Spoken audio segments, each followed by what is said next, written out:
pick through the flurry of words from the radio, try to recognize something, and this time I thought I heard the word tiroteo. A tiroteo is a shootout. I assume this is drug-related.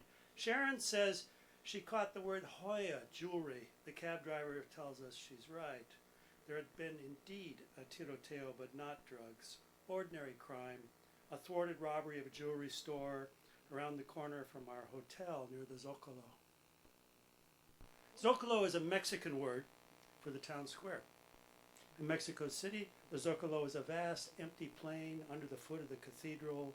To the left of the church, the government palace sprawls down the entire side of the square. No trees, only a monster flagpole with an extraordinary bandera mexicana hanging exhausted over the pavement. All around the Zocalo, vans from the Departamento de Salud advertised free vaccinations. What a good idea, I thought. Set up vans for health care. No, someone tells me. They have been really set up to contain the demonstrations. The weekend before, the Zocalo had filled with demonstrators gathered to protest the presidential elections. A student organization, Yo Soy 132, had grown out of charges of press bias in favor of the winner, Enrique Peña Nieto. He was accused of whoring himself for votes. Some reported that the protesters had mustered 40,000 on the Zocalo to demand that the election commission invalidate the results. Or maybe it was 50,000, maybe it was 10,000, who knows, however many. Now the area around the Zocalo feels like a suppurating wound. Unarmed police hang out in 3s and 4s, wearing scabs of plastic body armor. Other police, these strange PBI, sulk in doorways with their third world automatics and worn out Uzis. I think, bad place to try robbing a jewelry store. The next day, La Reforma prints a column about the tiroteo next to the picture of the dead boy. He's still astride the motorcycle, his escape vehicle, laid down on the ground. His helmeted head is back and the boy's arms are open to ask for something. There are people standing around in this photo, but everyone is pretending not to see him. We had planned our trip on the basis of the U.S. State Department travel warnings. They say things like, you should exercise extreme caution when traveling through the areas of the state of Colima that border on the state of Michoacan. For this place, Mexico City, no advisory is in effect. We took an apartment 90 miles away in Puebla, where there is also no advisory in effect. There's a good cafe, Wimpy's, where they have tables set up to see out and let the cool air in. They make a perfect cappuccino. And every morning I ate one of the pastries twisted into the shape of ears, orecchi. I remember these from my childhood, 50 years ago in a different culture, Minnesota of all those places. They were the same flaky creations, lightly caramelized with a hint of orange. We're not so different. It rained Saturday night. The thin air cooled and cleared for that clean, warm sun and the dark sky you find in high elevations. Puebla is at 7,000 feet. It takes getting used to that altitude. It tires you out, and the coffee seems even more essential than usual. But Wimpy's is closed on Sunday. Like so much else, the Zocalo was our only bet. Unlike the empty concrete of Mexico City, the Zocalo in Puebla is a luscious park.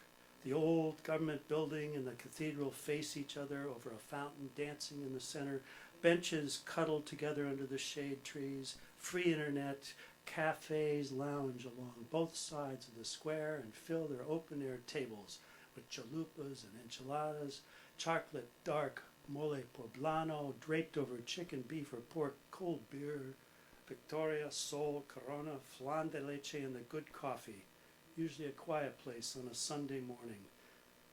But that morning, we find bands playing, people gathered, signs raised as a crowd waits for AMLO, the loser of the presidential election. Andrés Manuel López Obrador is called AMLO, like JFK or GW. This election was the second time he'd come in second place, and just like 6 years ago, he had refused to accept the results. A tent proclaimed itself the Museum of Fraud. I've seen a lot of demonstrations. Some you watch, some you flee. This was a lovely, celebratory, bring the family sort of demonstration with all the vendors still in place. A band of school children waited to begin playing their instruments. They were shaded under a blood-red canopy. Above them, the cathedral looks down with all of its 350 years of authority. The bells tolled for Mass. The church pays no attention to a crowd waiting for a politician, and the crowd pays no attention to the church. We saw one police officer. She was guiding traffic away from the square. Obrador came out without any security, wrapped in the crowd as they chanted, Obrador, Obrador. I waited in while Sharon sat on a park bench next to a young man who is a cook at one of the hospitals. He was looking after his daughter while his wife, a school teacher, got close to the stand where Obrador tells us he will soon produce proof that the election had been bought by Peña Nieto and his cronies. Elsewhere in Mexico, they might pry up the paving stones, and elsewhere the police might wade in swinging their batons. But in Puebla's Zocalo that Sunday, it felt like the country was saying to itself the same thing the cook told Sharon, no pasa nada. It means nothing. All the politicians are the same, lo mismo. The cook makes less than $15 a day. Obrador, like all politicians, is rich. The church is rich. Visitors like us, we are rich also. A man comes up to me and insists I photograph him. A Peña Nieto supporter, he holds up a card with a picture of his candidate who tells us, my commitment is with you and with all of Mexico.